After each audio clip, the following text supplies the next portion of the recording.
The Galactic Academy's Deathworld Trial had broken stronger beings than any of them. 45 cadets, 45 failures, and the simulation hadn't even reached its third phase. Commander Vexael stood at the observation deck, his forearms folded across his chest, his compound eyes scanning the recovery pods where the broken cadets lay sedated, each one pulled from the trial after their minds shattered under the pressure. Crixans, Velinari, Shreth warriors who had survived 3 civil wars, all reduced to trembling husks. And then there was Cadet Arya Chun, human, female, 23 years old by Earth's ridiculous solar counting system, ranked 46th in her cohort, dead last on the entrance assessments. She was still inside. Cadet Kale, a Shreth, gray-skinned and 7 feet of engineered muscle, had lasted the longest before her. 11 hours and 42 minutes inside the Deathworld simulation before the isolation protocols cracked something behind his eyes that the medics said might never fully heal.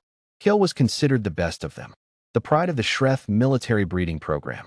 He had been engineered for exactly this kind of endurance. He had lasted 11 hours. Arya had been inside for 19. The Deathworld trial was not designed to be survivable. That was the point. The simulation recreated the conditions of Class 9 Death Worlds, planets so hostile that most spacefaring civilizations quarantined them at the system boundary and never looked back. Crushing gravity, atmospheric toxins, temperature swings that could boil liquid in the morning and freeze solid rock by evening, megafauna that had evolved specifically to consume anything that breathed, and layered on top of all the physical horror, the psychological component, isolation, sensory manipulation. The simulation whispered to the cadets in their sleep. It were the faces of people they loved. It was meant to teach cadets their limits. The Academy believed that knowing your breaking point was more valuable than pretending you didn't have one. No one was expected to pass. The trial had no passing condition. It only had an exit condition. When the cadets' psychological coherence index dropped below 40%, the simulation ejected them automatically.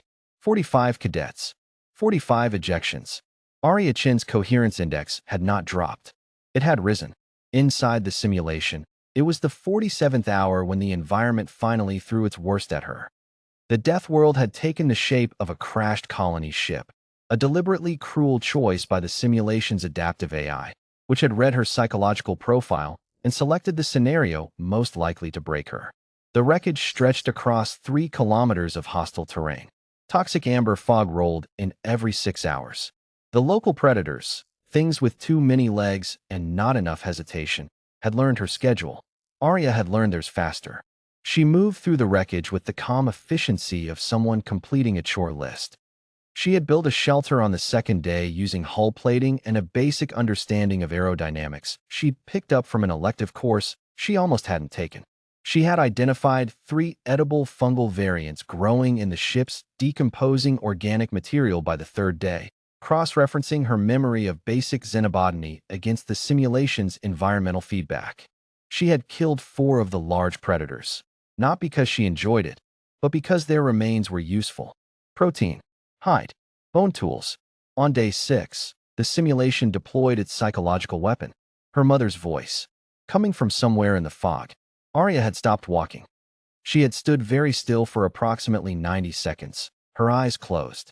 The observers watching from outside held their breath. This was always the moment. This was where the index dropped.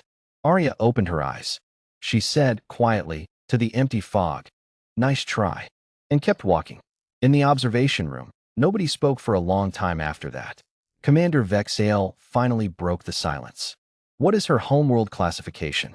Lieutenant Sarah, a Velinari who had been assigned to monitor the human cohort, pulled up the file. "Earth. Sol System. Standard Class 3, sir." "Class 3." Vexael repeated the words as if testing their weight. Class 3 meant temperate, mild, manageable seasons, liquid water in abundance. By galactic standards, Earth was considered a pleasant, unremarkable little world where nothing particularly lethal had ever developed. "Yes, sir. And she is performing like this because—" Sarah hesitated. She had been trying to answer that question herself for the past 2 days. "We're not entirely sure, sir. Her psychological profile is unusual. Her stress hormone analogs are elevated, but not to crisis levels. Her problem-solving index has actually improved since the simulation began. And her coherence. Her coherence index is at 91%. Vexael said it flatly. After 47 hours. Yes, sir. Kale's coherence was at 38% after 11 hours. Yes, sir. The commander was quiet for another moment. Outside the viewport, in the simulation space, a tiny human figure climbed over a piece of wreckage, assessed the horizon with shaded eyes, and changed direction with complete confidence. Pull her file, he said. Everything. Not the Academy file. The Homeworld file. What the Homeworld file told them, when Sarah finally assembled it, was not reassuring. Earth was Class 3, technically, but Class 3 referred to the dominant environmental conditions of the habitable zones. What the standard classification system failed to adequately note was that Earth had also produced, over the course of its geological history, predators that had competed with the human line for millions of years. Things with teeth the size of a human hand. Things that could see in the dark. Things that moved silently through tall grass. The humans had not been the apex predator by default. They had won the position. Slowly, painfully, with tools made of sharpened rock. The file noted that early human settlements had been built in hostile terrain, through ice ages and droughts and floods, without any of the technological infrastructure that most spacefaring civilizations considered the baseline requirement for species survival. The file noted that human sleep cycles had been shaped, over evolutionary history, by the need to post guards, because being unconscious in the ancestral environment was dangerous enough that the species had developed the ability to sleep in shifts, lightly, always half listening. The file noted that human children's literature, the stories told to the young to help them process the world, was saturated with death, abandonment, starvation, and predation. And the children found these stories comforting. Sarah stared at that line for a long time. She thought about the simulation using Arya's mother's voice. She thought about Arya's 90-second pause. She thought about what it meant that Arya had recognized the manipulation not because she was unaffected, but because she had grown up in a culture that had told her, from childhood, that the world would try to frighten her, and that the correct response was to name the fear and keep moving. Nice try. On the 53rd hour, Arya Chun walked out of the simulation. She didn't wait for the ejection. She completed the full environmental survey the trial's secondary objective had set, the objective that none of the previous 45 cadets had lived long enough to reach, logged her findings in the simulation's data archive, and triggered the voluntary exit protocol. She emerged from the pod blinking against the light of the observation room, her dark hair matted against the side of her face, wearing the expression of someone who had stayed up too late finishing a project. Commander Vexael was waiting. He looked at her for a long moment. She looked back at him without any particular expression, neither pride nor exhaustion, just a mild, patient attention. Cadet Chun, he said slowly. How? Arya considered the question. She tilted her head slightly. I grew up in a country with monsoon seasons, sir, she said. And I was pre-med before I changed to command track. The fog chemistry wasn't that different from the industrial district I did my hospital rotation in. She paused. Also, my college roommate used to do the voice thing when she wanted to borrow my jacket. You get used to it. Vexael stared at her. The predators were the easiest part, she added helpfully. Their movement patterns were very similar to the canids back home. Predictable, once you know what to look for. The commander looked at Lieutenant Sarah. Sarah looked back at him.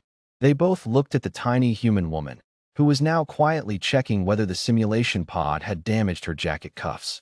Cadet Chun, Vexael said finally, his voice carrying the weight of a being who was actively revising several long-held assumptions about the universe. Report to the Advanced Command Track Orientation at 0700. Arya Chun straightened. A small, professional smile. Yes, sir. She walked out. Behind her, 45 recovery pods hummed quietly. Somewhere down the corridor, Kale was just beginning to wake up, still flinching from shadows that were no longer there. The Deathworld Trial had been designed to show cadets their limits. For Arya Chun, it had mostly just shown her what the galaxy considered terrifying. She found that interesting.